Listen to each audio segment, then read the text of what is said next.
What's up, everybody, and welcome to another how-to video. So I have this 2014 Ford Edge. I shut it off, and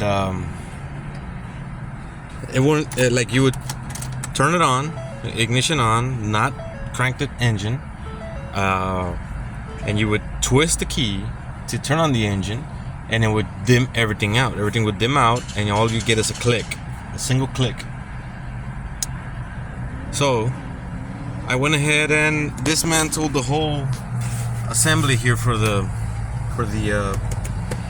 wheel, steering wheel, to find out why was the ignition on not working.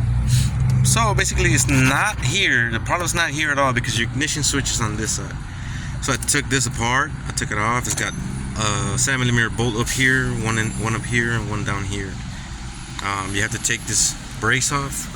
This brace right here, you have to take it off, pull it off, and there's another bolt that holds this one. Take it off and bring this up, bring this holster out to get to the ignition switch. But that's not the problem. And then I went into the fuse box and removed relays and switched them over, checked fuses and everything. It was all good. And then I went down here. Under there's more fuses. One for your ignition, and it was perfect. So what I did, now it cranks. The whole problem was on the key. The whole problem was the key. It's broken. Water went in there, and it corrodes the green panel that's in here. I forgot the circuit board. It burned it. So what I did, I opened it up, but you can't take this part off. Like, when you pull the tab off, it won't let you see inside the circuit board. But you see, now it turns over. But what I did was I took a Q-tip and I cleaned the circuit board where I saw the little flame on it. It looked like it burned up. So what I did, I took that Q-tip and a little bit of rubbing alcohol. I dipped the Q-tip in it, and I started cleaning it as much as I could reach in there. And then what I did, I blew air into the circuit board. Water came out of that, and I said, well, it was probably from the compressor, But no, I blew air in my hand, and no water came out of the compressor. The circuit board had water in it, but it won't let you open it.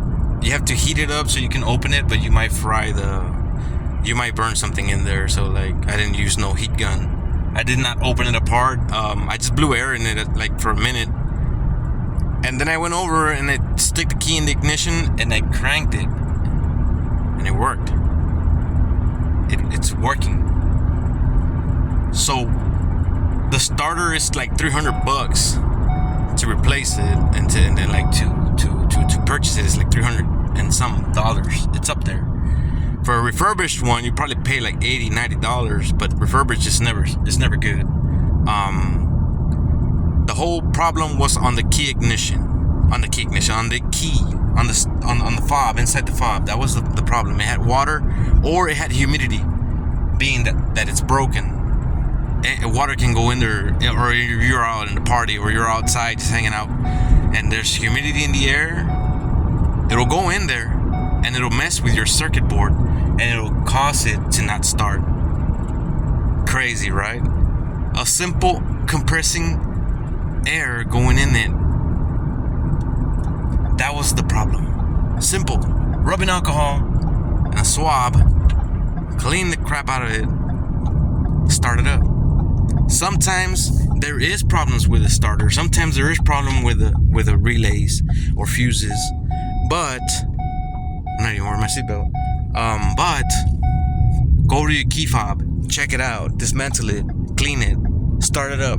Start with the small stuff first. Work your way up. For this Ford Edge, it's a 2014 model. The key fob was the problem. Stay safe, y'all. Keep your money. Don't go to auto shops. Do it yourself. See you later on the next one.